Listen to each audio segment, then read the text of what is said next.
Tech titan Elon Musk's appearance on Jimmy Kimmel Live spirals into chaos as hosts' relentless jabs about failed ventures ignite an explosive confrontation.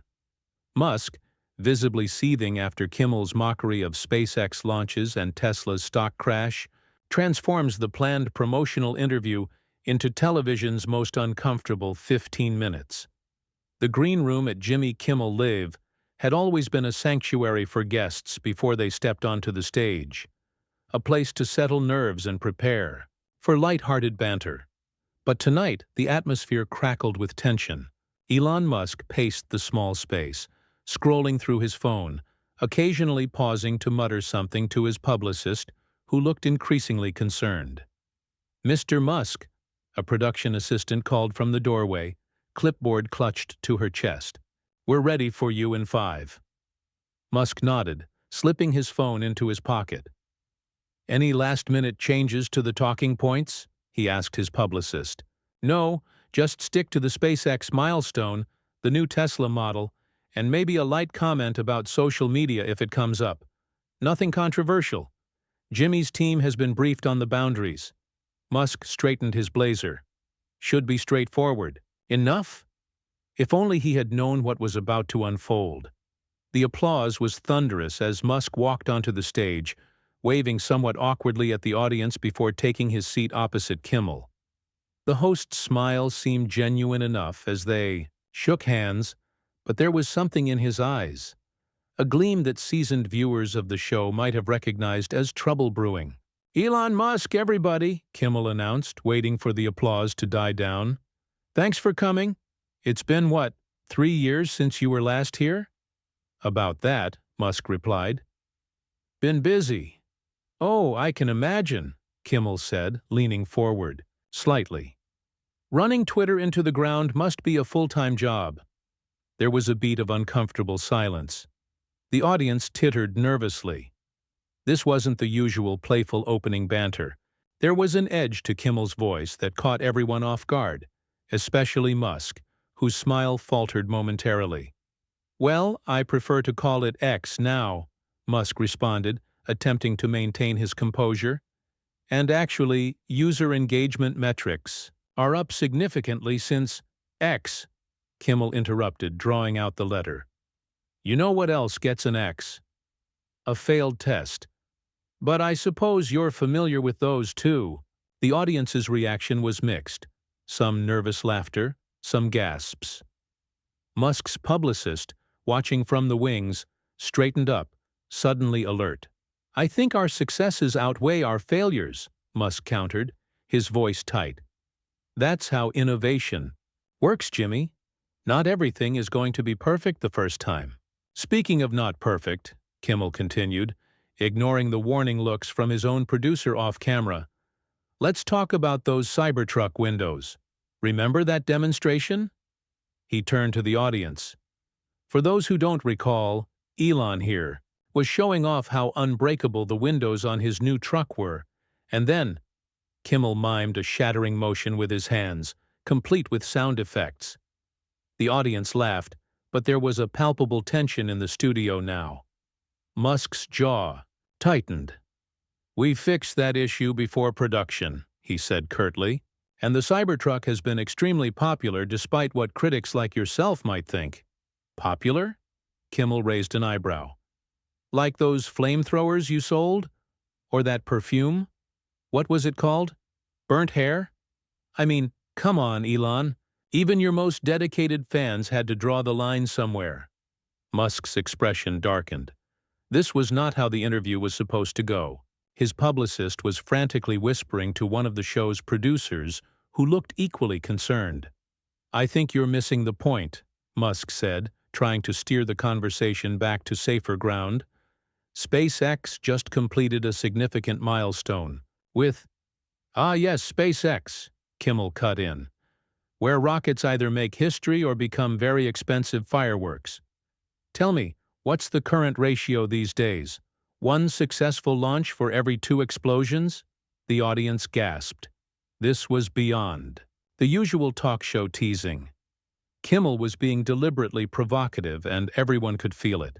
"That's completely inaccurate," Musk replied, his voice rising slightly. SpaceX has revolutionized space travel and significantly reduced the cost of launches. We've had a 98% success rate with Falcon 9, which is unprecedented in the industry. Well, your math has always been creative, Kimmel responded with a dismissive wave. Like those Tesla production numbers you keep promising but never quite hitting. Speaking of Tesla, I heard the stock took another nosedive yesterday. What was it? 15% in one day? The color drained from Musk's face. Tesla's stock had indeed dropped significantly after a disappointing quarterly report, but it hadn't been 15%. The exaggeration was clearly deliberate. That's not accurate, Musk said, his voice now sharp with barely contained anger. And I think you know that, Jimmy. Oh, I'm sorry, Kimmel replied, feigning concern. Was it more? I lose track of your company's failures sometimes. There are just so many to keep up with. The audience was completely silent now. This had veered far beyond entertainment into uncomfortable territory. The show's director was frantically signaling to cut to commercial, but Kimmel seemed determined to continue. Let's talk about those self-driving cars that still can't quite figure out when to stop at a red light. Or maybe the solar roof tiles that were supposed to revolutionize energy, but somehow never made it past the PowerPoint presentation stage. Or how about those underground tunnels that were going to solve traffic but ended up being, what? A claustrophobic taxi lane for Teslas.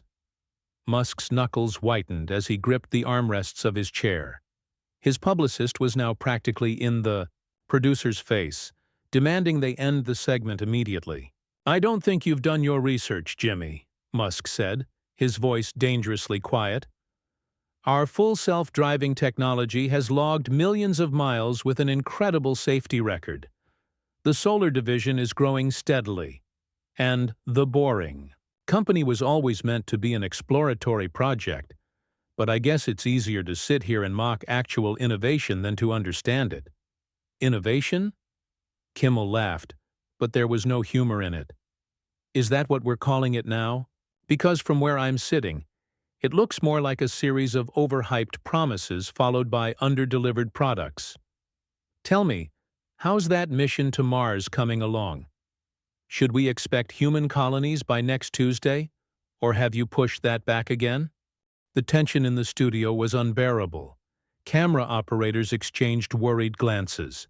The floor manager was frantically signaling to Kimmel, who continued to ignore all warnings. You know what the problem is, Elon? Kimmel continued, leaning forward.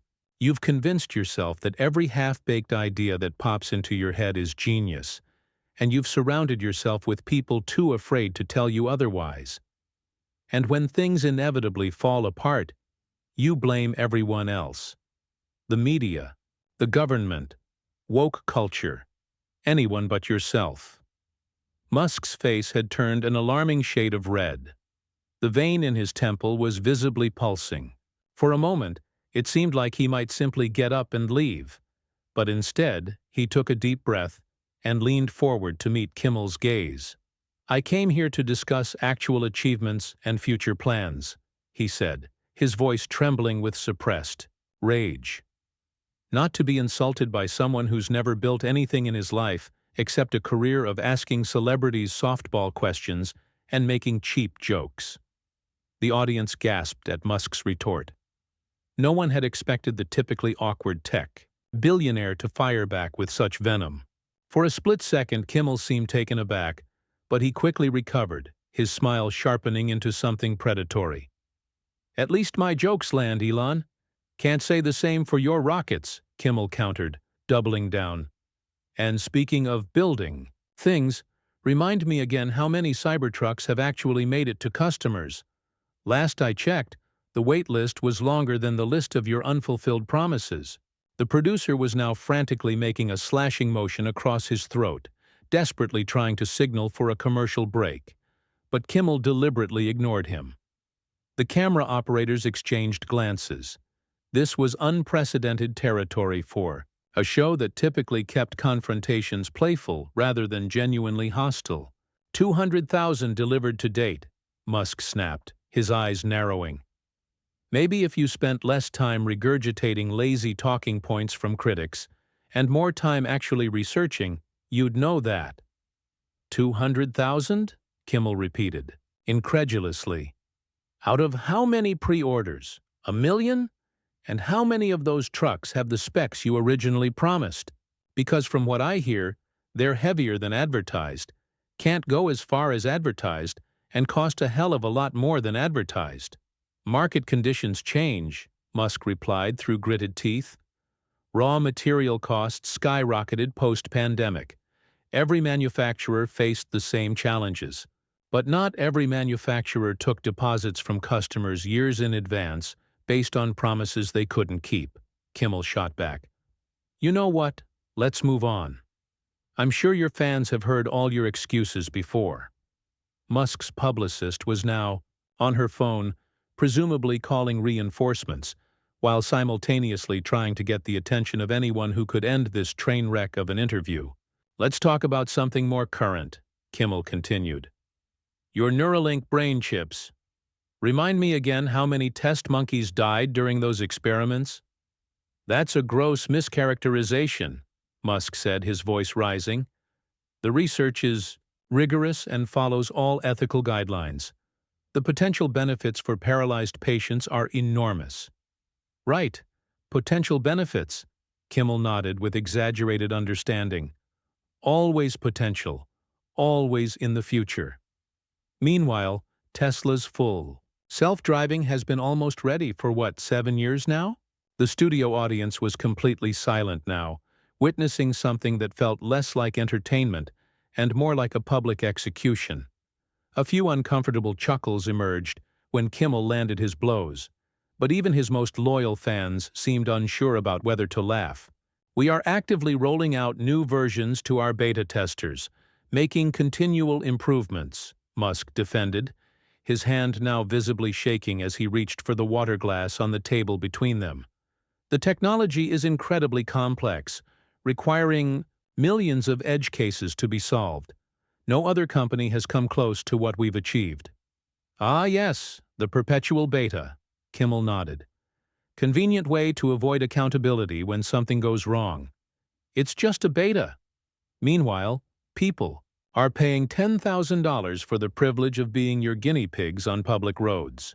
The show's director had now physically stepped onto the studio floor, something that almost never happened during a live taping, and was urgently signaling to Kimmel. The host glanced over, gave a dismissive wave, and continued his assault. You know what's particularly interesting to me, Elon?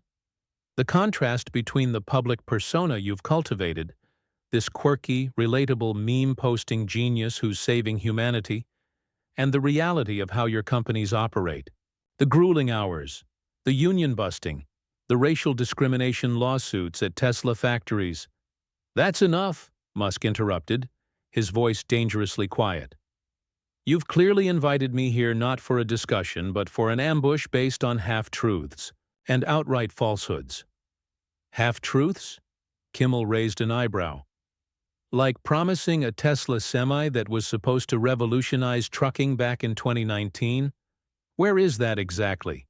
Or the Tesla Roadster that people put down $50,000 deposits for in 2017? Still coming soon? Musk's breathing had become visibly labored. The vein in his temple pulsed as he struggled to maintain his composure. Every major innovation takes time, he managed. The Wright brothers didn't perfect flight overnight. Edison tried thousands of materials before finding the right filament for the light bulb. Difference is, Kimmel interjected, they weren't taking pre-orders and customer deposits years in advance for products they hadn't figured out how to build yet. The audience stirred uncomfortably. Even those who might have agreed with Kimmel's points were clearly disturbed by the public humiliation unfolding before them. And let's not forget your crowning achievement, Kimmel continued, ignoring all signals to stop.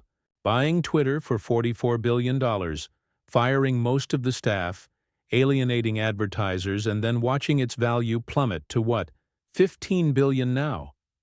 Honestly, Elon, it's almost impressive how consistently you can make terrible business decisions while convincing your cult following that you're some kind of visionary genius. That was the breaking point. Musk stood up abruptly, nearly knocking over his chair. "I don't have to sit here and take this," he declared, his face flushed with anger. "You invited me to promote legitimate technological achievements that are advancing humanity's future, not to be your punching bag for cheap ratings." Kimmel leaned back in his chair, a satisfied smirk playing at the corners of his mouth. Advancing humanity's future? Is that what we're calling it when Tesla stock drops 30% in a month and wipes out billions in shareholder value? Or when your Mars timeline gets pushed back again and again while you waste time posting memes and picking fights on social media? Musk reached up and began aggressively unfastening his microphone. The studio had fallen into a stunned silence, broken only by the shuffling of feet, as security personnel began to move closer to the stage, unsure of what might unfold next. "You know what, Jimmy?" Musk said, yanking the microphone free from his lapel. "I've sat through enough of this character assassination. You didn't invite me here for a conversation. You invited me here to boost your failing ratings with manufactured controversy." Kimmel's smirk didn't falter. "Oh, I'm sorry. Did I hurt the feelings of the world's sometimes richest man? The guy who calls rescue divers pedos and mocks people's pronouns for Twitter likes?" The show's director had now physically inserted himself between the camera operators and the stage, frantically mouthing, "Cut to commercial." But the camera crew, sensing historic television unfolding, kept rolling. "You think you're being clever," Musk said, dropping the microphone onto the chair behind him. "But this isn't comedy or journalism. It's just pathetic bullying dressed up as entertainment." "Bullying?" Kimmel's eyebrows shot up. "That's rich coming from someone who uses their platform to sick millions of followers on anyone who criticizes them. How many journalists have received death threats after you've targeted them?" Musk stared at Kimmel for a long moment, then calmly reached into his pocket and pulled out his phone. The host's eyes narrowed with suspicion. "What are you doing?" Kimmel asked, his voice losing some of its edge.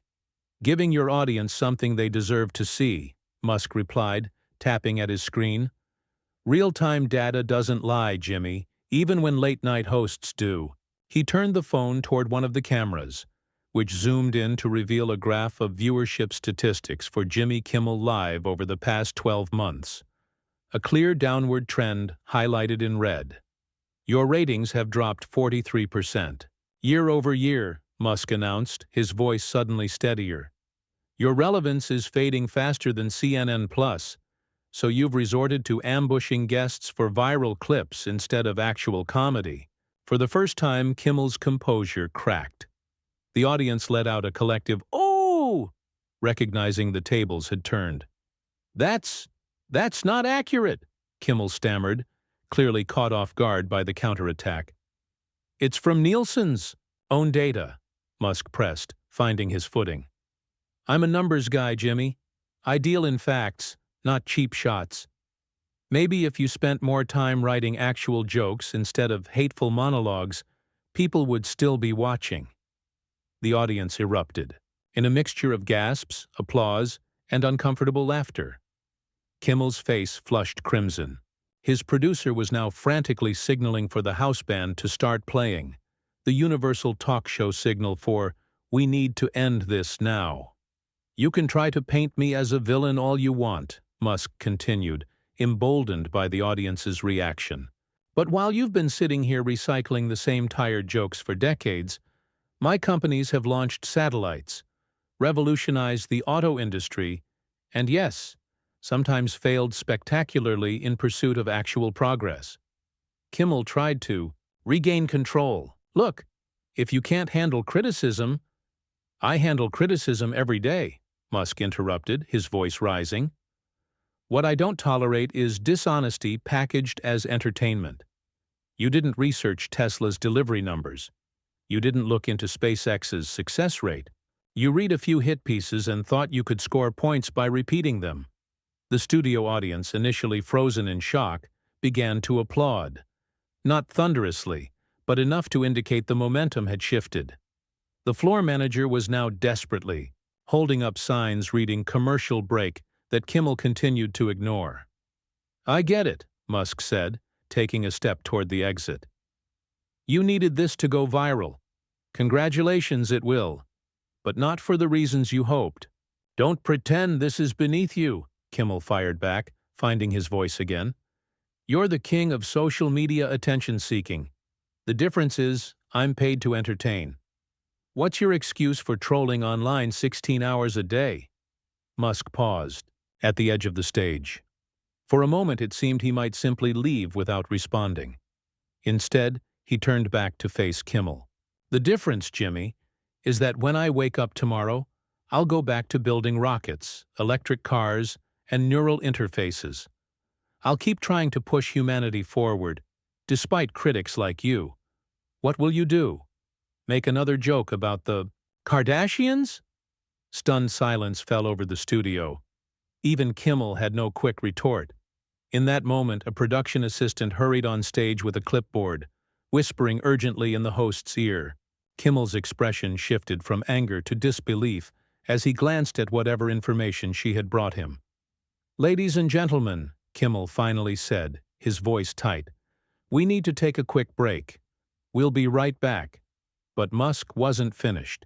As the applause signs flashed futilely, he delivered his parting shot. "One last thing, Jimmy.